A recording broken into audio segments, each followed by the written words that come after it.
My name is Vaughn. I am a member of the Cheyenne River Sioux tribe. My career goal is to become a government-to-government mediator regarding environmental threats to tribal land and communities. I desire to become a facilitator/consultant for tribal governments and businesses to broaden the economy on Indian reservations. Inspiration is my mom, because I didn't know my dad. I didn't meet him until I was 18. And with my mom, she didn't drink and she didn't smoke, but she had 3 kids and she had to take care of these 3 kids, and so she had to work 2 jobs to do it. And it's just she was such a strong person. I conducted a report on the Pine Ridge Reservation while I was attending Oglala Lakota College. This report made me realize the devastating statistics from an outside perspective. This was an awakening experience for me because I grew up in poverty. To me, these things were just everyday life, nothing out of the unusual. I began to wonder how third world poverty exists in one of the leading nations in the world. I began to wonder why such extreme poverty is so common among American Indian communities across America and Canada.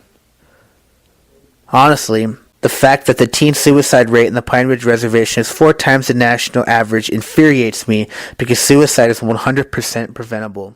When you have a mother working 2 jobs, it puts things like tradition and culture on the back burner because they've got to pay bills, they've got to put clothes on their back and food in their stomach, a roof over their head. So that's really she's been my inspiration, and the motivation and part of it is my community.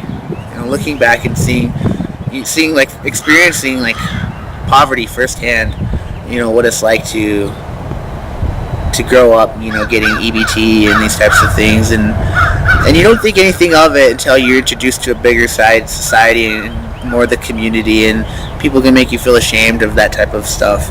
And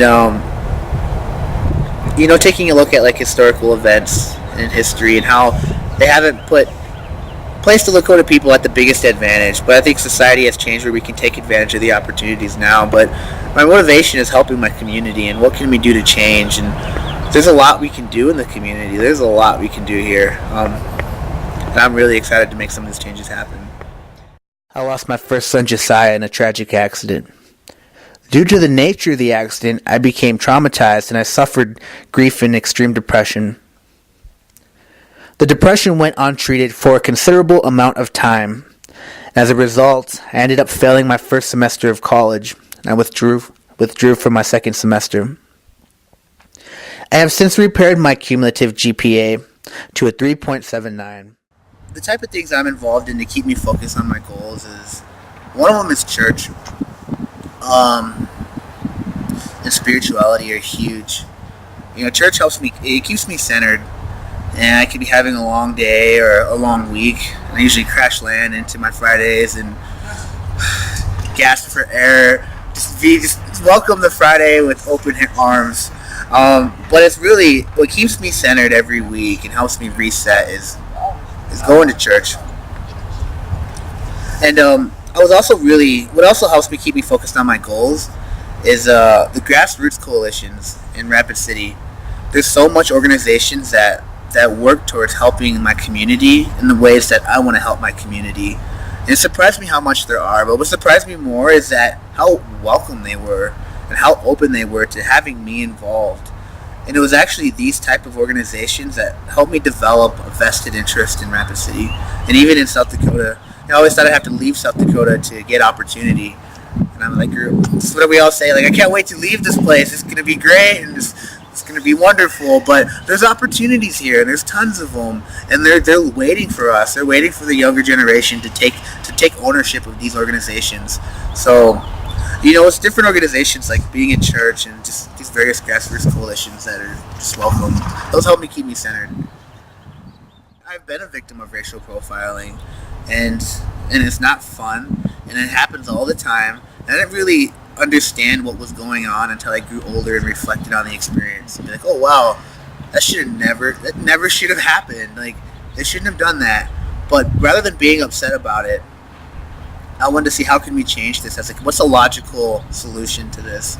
So my solution was that us as the Native American community, that we run for city offices, we run to be police officers, and we start getting involved in these organizations to change the culture of it. Because if the culture of this organization is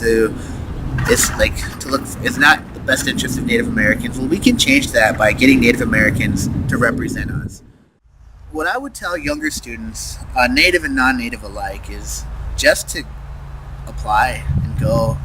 When I graduated from high school, I had no idea what I wanted to do, and I was a cook, I was a server, I did restaurant management, I changed and worked in customer service and retail sales, and then I was retail management. I became a wildland firefighter, which was amazing, and I did all these different jobs. I was in construction for a bit, but I didn't really know what I wanted to do. So I decided to go to college, and I knew I wanted to be in college. I knew I had the brain to do it and the intelligence to do it, but I didn't know what I wanted to do. But when I started college, I got introduced to all these different opportunities, and it was amazing. And there's actually so much opportunity out there. It's like, what do I still want to do? But you have mentors who really help you through these things. So my advice is to just apply and get to the front door. If you don't know what you want to do, but you want to go to college, just go in and go in undeclared and be open. When my son becomes my age, what I want for him, I want him to be secure, that he can do whatever he wants, and I hopefully he would be willing to give back to the community, and he'll see organizations like this, and he'll hear the stories how these various organizations helped his dad get through college, and he may not understand the challenges I've faced, and if I get through my program, then he won't. But these programs helped me get to where I'm at, and it made a reality, a whole new reality for my son. I remember getting the letter, and I was so excited because it was just a huge relief. But what was even more touching was getting a Christmas card from this organization, and also getting these gift packages. Twice a year, I get this gift package, and I'm like, this is odd. And it's got candy, and it's got toys, and it's got all these little cool things. And to me, it helped out. It helped tremendously just to get this out of nowhere. It's just really a blessing on me, and not just necessarily the financial part of it, but to see an organization that adds a personal touch to a scholarship it was a blessing by far. Thank you so much. You contribute to this organization, and you help people that you may never meet. You may read their bio, you may see a picture, but you may never meet us.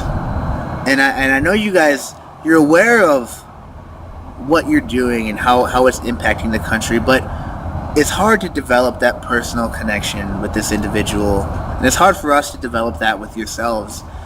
And hopefully this can suffice as thank you so much. I wouldn't be in this program today, and I wouldn't be finishing if it wasn't for these types of programs, and it wasn't for your support. And also, this program is really tough for me. It's not easy for me to be in an engineering program, and I'm in a field that I feel I don't belong in. But through your support, I can remain here, and through your support and your contributions, I can stay here, and I will finish. It's become a reality because of your support.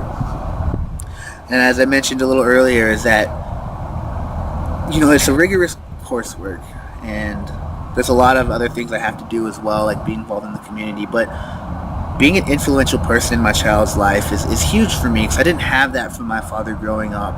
And through your support, I can continue to do that. I can continue to be a part of my son's life and give him the time he deserves, and also give the time that my schoolwork deserves. So thank you tremendously for your contributions. This has helped me a lot.